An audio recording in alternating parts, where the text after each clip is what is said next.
നമ്മൾ ആരംഭിക്കുന്നത്.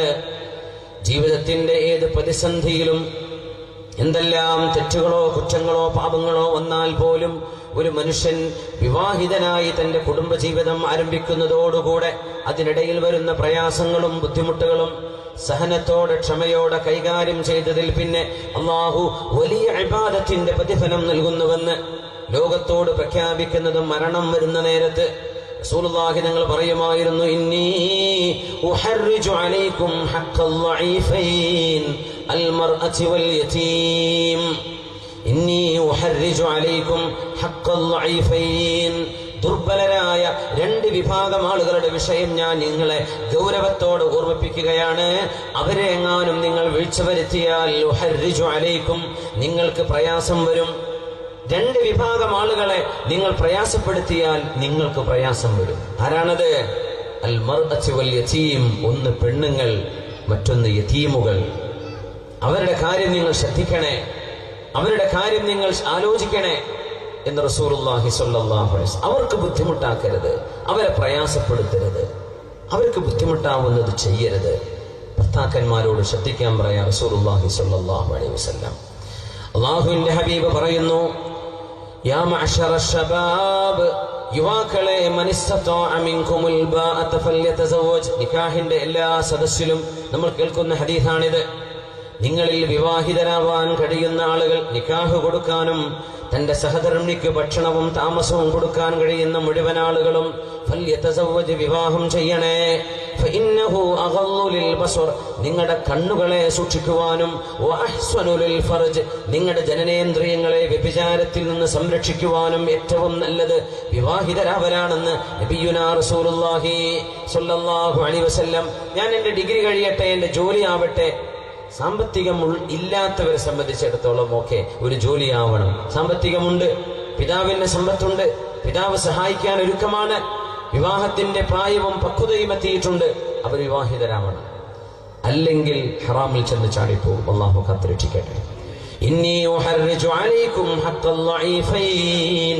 കാരണം ഒരുപാട് നന്മകളാണ് ദാമ്പത്യ ജീവിതത്തിലൂടെ അല്ലാഹു നൽകുന്നത്. എല്ലാറ്റിനും കൂലി, എല്ലാറ്റിനും പ്രതിഫലം.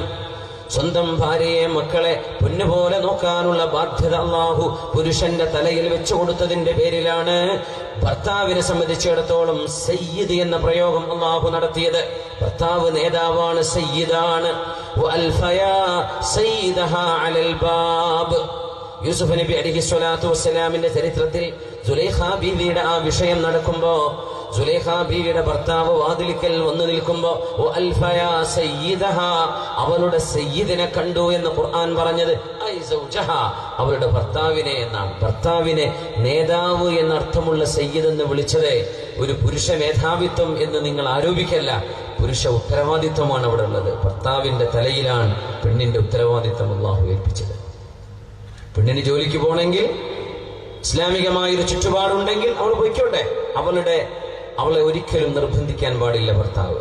ഭർത്താവാണ് അവളെ സംരക്ഷിക്കേണ്ടത്. ഭാര്യ എത്ര വലിയ മുതലാളിയാണെങ്കിലും അവളുടെ സംരക്ഷണം ഭർത്താവ് കൊടുക്കണം എന്ന ശറഅന്റെ നിയമം. അവൾക്ക് എത്ര സമ്പത്തുണ്ടെങ്കിലും. അതുകൊണ്ടാണ് ഭർത്താവ് ആണിനും പെണ്ണിനും ഓഹരി അനന്തരാവകാശ സ്വത്തിൽ വ്യത്യാസം വരാൻ കാരണം. അല്ലെ, ആണോഹരി പെണ്ണോഹരി എന്നൊക്കെ പറയുമ്പോൾ ചില പെണ്ണുങ്ങൾക്ക് ഹാലുളകാറുണ്ട്. ഞാനും ആങ്ങളെയൊക്കെ അവൻ നോക്കിയതിലെ ഉമ്മാനെ ഞാനല്ലേ നോക്കിയത്, വാപ്പയെ ഞാനല്ലേ നോക്കിയത് എന്ന് പെണ്ണ് പറയും. എനിക്ക് വേണം അത്ര തന്നെ. പൊന്നു സഹോദരി, എന്റെ ഉപ്പാക്ക് ഒരു മോനും 2 പെൺകുട്ടികളുമുണ്ട് എന്ന് വിചാരിക്കാം. ആകെ 2 ലക്ഷം രൂപയാണ് വാപ്പ അനന്തരാവകാശമാക്കി വെച്ചുപോയതെങ്കിൽ അതിൽ 1 ലക്ഷം ഈ ആണിനും 50-50 പെണ്ണിൻ, അല്ലെങ്കിൽ നിന്റെ ആങ്ങളക്ക് കിട്ടുന്നതിന്റെ നേർ പകുതിയെ നിനക്കുണ്ടാവും. ആങ്ങളക്ക് 1 ലക്ഷമാണ്, നിനക്ക് 50 ഉണ്ടാവുള്ളൂ. സുബ്ഹാനല്ലാഹ്. അങ്ങനെ വരുമ്പോഴേ പറയാം, എന്താ അങ്ങനെ, എനിക്ക് വേണം 1 ലക്ഷം. അല്ലെങ്കിൽ അതിന്റെ എനിക്ക് ആങ്ങളയുടെ അത്ര തന്നെ എനിക്ക് തന്നാൽ എന്താ കുഴപ്പം? കുഴപ്പമുണ്ടായതിന്റെ പേരിലല്ല, നിന്റെ ആങ്ങളക്ക് കിട്ടുന്ന ആ സംഖ്യ അത് ആങ്ങള നിന്നെ നോക്കാൻ ചെലവഴിക്കേണ്ടി വരും. ആങ്ങള സ്വന്തം ഭാര്യയെ, മക്കളെ, ജീവിച്ചിരിക്കുന്ന വാപ്പയെ, ഉമ്മയെ, അതിനൊക്കെ ചെലവഴിക്കാൻ, കുട്ടികളുടെ പഠനത്തിന്, വീടുണ്ടാക്കാൻ, ഇതൊക്കെ ഈ പുരുഷന്റെ സമ്പത്ത് ചെലവഴിക്കണം. നിനക്ക് കിട്ടിയതോ അത് നിന്റേതാണ്. അത് നിന്റെ ഇഷ്ടത്തിന് ചെലവഴിക്കാം, നിനക്ക് ബാധ്യതയില്ല, അത് നിനക്ക് മാത്രമാണ്. 5 കാശ് നിന്നോട് ആരും അതിൽ ചോദിക്കുന്നില്ല. പുരുഷന്റേത് അങ്ങനെയാണോ? പുരുഷന്റേതായാൽ ഉമ്മാക്ക് ചെലവഴിക്കണ്ടേ, വാപ്പാക്ക് ചെലവഴിക്കണ്ടേ, കുടുംബത്തിന് ചെലവഴിക്കണ്ടേ? അപ്പൊ എങ്ങനെയാ അവിടെ ഈക്വാലിറ്റി വേണമെന്ന് വാദിക്കുന്നത് എത്രത്തോളം അബദ്ധമാണ് എന്ന് ഇസ്ലാമിന്റെ കാഴ്ചപ്പാടിൽ ചിന്തിക്കുമ്പോൾ മനസ്സിലാവും. പുരുഷന് ഉത്തരവാദിത്വമുണ്ട്. സഅദ് റളിയല്ലാഹു അൻഹു രോഗത്തിൽ കിടക്കുകയാണ്. സഅദ് എന്ന് പറയുന്ന മക്കയിലാണ്.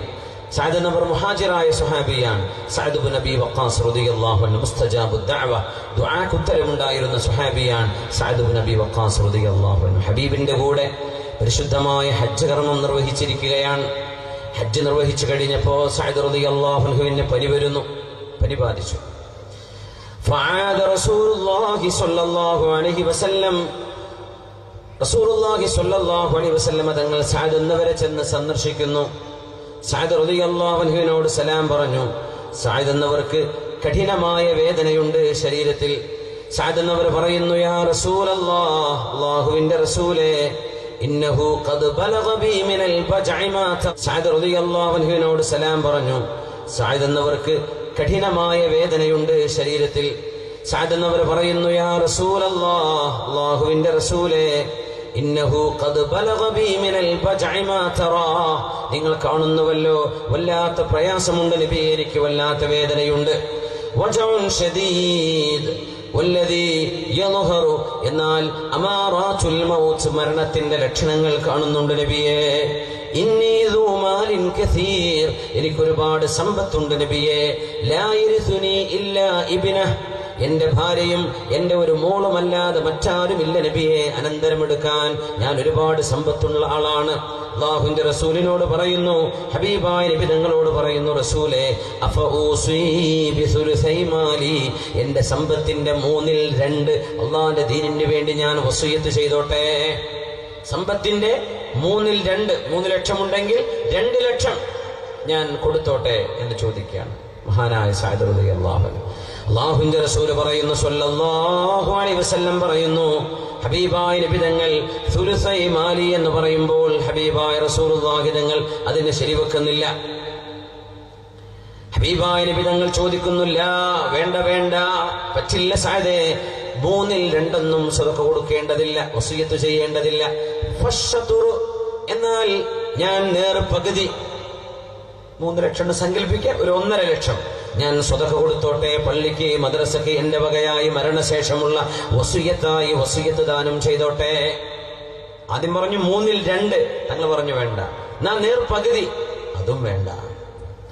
ഫസ്സുലുസു, എന്നാൽ എന്റെ സമ്പത്തിന്റെ 1/3 ഞാൻ വസിയത്ത് ചെയ്തോട്ടെ. റസൂൽ പറഞ്ഞു, വസ്സുലുസു ഖൈർ, വസ്സുലുസു കസീർ എന്നും ഹദീസിലുണ്ട്.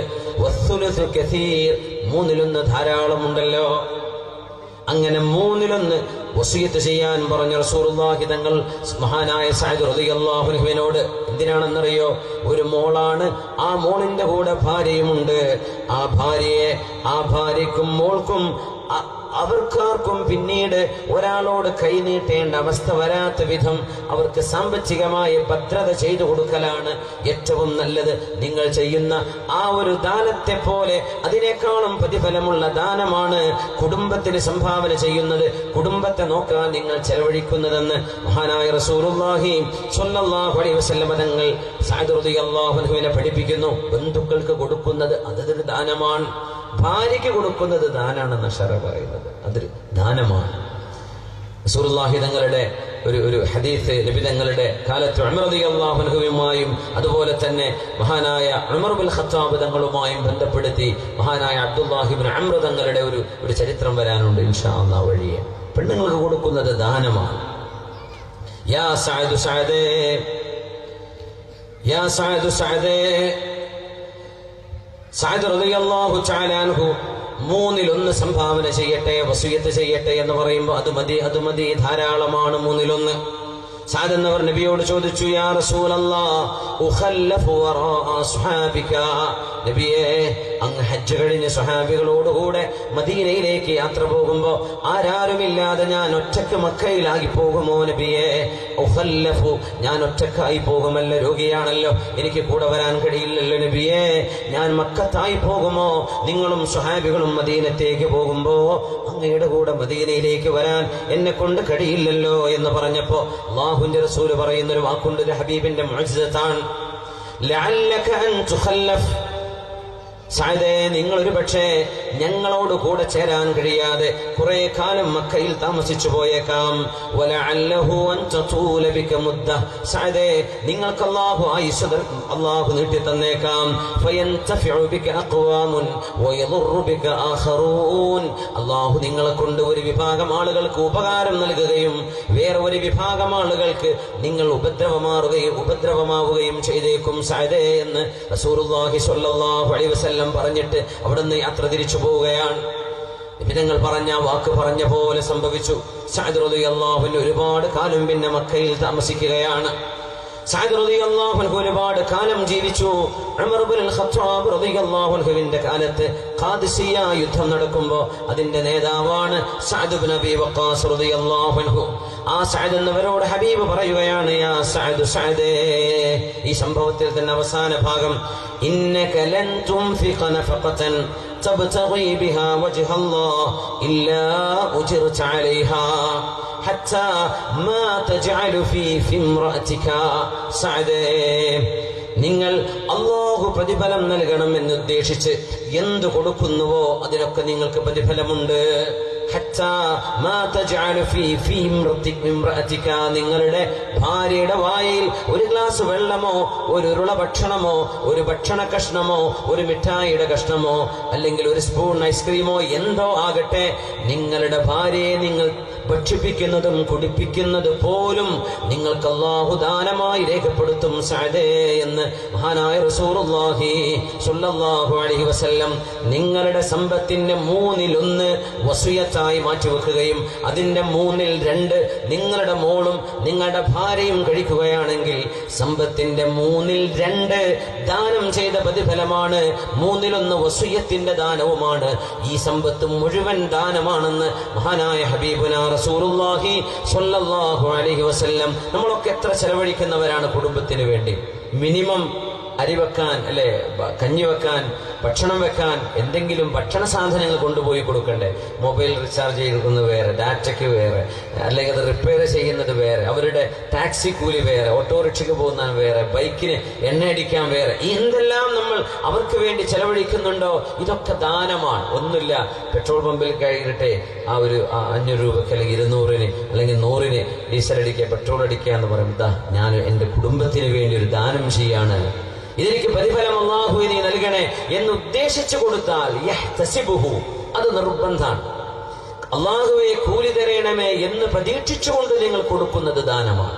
അല്ലാത്തത് ലാപ്സായിട്ട് പോകും, വെറുതെ കാർബണായിട്ട് പോകും, അത് പുകയായിട്ട് പോകും. അല്ലാത്തതൊക്കെ നിങ്ങൾക്ക് കൂലിയാണ്. സുബ്ഹാനല്ലാഹ്. ഡ്രൈവറെ നമ്മുടെ ഡോക്ടറെ അടുത്ത് കൊണ്ടുപോയി മെഡിസിൻ വാങ്ങിച്ചു കൊടുത്തു, അവരെ സ്കൂൾ ഫീസ് അടക്കുന്നു, മക്കൾക്ക് അവർക്ക് എന്തെങ്കിലും സൗകര്യങ്ങൾ ചെയ്തു കൊടുക്കുന്നു, അവർക്ക് ഡ്രസ്സ് വാങ്ങിച്ചു കൊടുക്കും, ഇതെല്ലാം ദാനമാണ്. ദാനം നമ്മൾ വിചാരിച്ചു വാതിന് വരുമ്പോൾ കൊടുക്കുന്ന മാത്രമേ ദാനമുള്ളൂ, പള്ളിക്ക് കൊടുക്കുന്ന മാത്രമേ. സ്വന്തം വീട്ടുകാർക്ക് നമ്മൾ ചെയ്തു കൊടുക്കുന്നതെല്ലാം ദാനമാണ് എന്ന് പഠിപ്പിച്ച മതമാണ് ഇസ്ലാം. അതിനൊക്കെ കൂലിയുണ്ട്, പ്രതിഫലമുണ്ട്. സുബ്ഹാനല്ലാഹ്, അതിനൊക്കെ പ്രതിഫലമുണ്ട്. സഅദേ, നിങ്ങളുടെ ഭാര്യയുടെ വായിലേക്ക് തിന്നാനോ കുടിക്കാനോ നിങ്ങൾ കൊടുക്കുന്നത് നിങ്ങൾക്ക് പ്രതിഫലമുണ്ടതിൽ. ഇന്നൽ മുസ്ലിമ ഇദാ അൻഫഖ അലാ അഹ്ലിഹി നഫഖതൻ യഹ്തസിബുഹാ. ആ യഹ്തസിബുഹാ എന്നത് ഇറ്റ്സ് എ കണ്ടീഷണൽ ക്ലോസ്, അതൊരു നിർബന്ധമാണ്. അവിടെ നിങ്ങള് ഇന്നൽ മുസ്ലിമ, മുസ്ലിമായ ഒരാൾ ഇദാ അൻഫഖ അലാ അഹ്ലിഹി, സ്വന്തം കുടുംബത്തിന് ചെലവഴിച്ചാൽ, നഫഖതൻ എന്തെങ്കിലും ഒരു ചെലവ്, യഹ്തസിബുഹാ അത് അല്ലാഹു പ്രതിഫലം നൽകണമെന്ന് പ്രതീക്ഷിച്ചുകൊണ്ട് ചെയ്താൽ, കാനത് ലഹു സ്വദഖ, അത് അവന് സ്വദഖയായി സ്വീകരിക്കപ്പെടുമെന്ന് ഹബീബുനാ റസൂലുള്ളാഹി സ്വല്ലല്ലാഹു അലൈഹി വസല്ലം. ഒരു ടെക്സ്റ്റൈൽസ് കടയിൽ നല്ല മനോഹരമായ ഒരു വസ്ത്രമുണ്ട്, നല്ല വിലയാണ്. പെണ്ണുങ്ങൾക്ക് പിന്നെ വിലയുള്ളതേ പറ്റുള്ളൂ. അങ്ങനെ ഒരു വിഷയം കൂടെ ഉണ്ട് അല്ലെ. എത്ര ക്വാളിറ്റി ഉണ്ട് എന്നതല്ല. നല്ല ക്വാളിറ്റി ഉള്ളത് 1000 രൂപക്ക് ലഭ്യമാണ്. ക്വാളിറ്റി ഇല്ലാത്തത് 10,500 കിട്ടാനുണ്ടെങ്കിൽ ആ 10,500 പെണ്ണുങ്ങൾ നോക്കുള്ളൂ അല്ലേ. അതുകൊണ്ട് നമ്മുടെ ടെക്സ്റ്റൈൽസുകാരൊക്കെ ഒരുവിധം പിടിച്ചു നിന്ന് പോണത്. വളരെ ചീപ്പ് സാധനത്തിന് ഓണത്തിനൊക്കെ നോക്കിയാൽ കാണാൻ പറ്റും 100 രൂപ, 250 ഓരോന്ന്. അതന്നെ പെരുന്നാൾക്ക് നോക്കി പോയിട്ട് അതേ സാധനം 2,500, ഒരു 0 കൂടും. സുബ്ഹാനല്ലാഹ്. നബിതങ്ങളുടെ കാലശേഷം റസൂലുള്ളാഹി തങ്ങളുടെ കാലം സല്ലല്ലാഹു അലൈഹി വസല്ലം ഈ സംഭവം ഒരിക്കൽ കൂടെ ആവർത്തിച്ച ഒരു സംഭവമാണ്.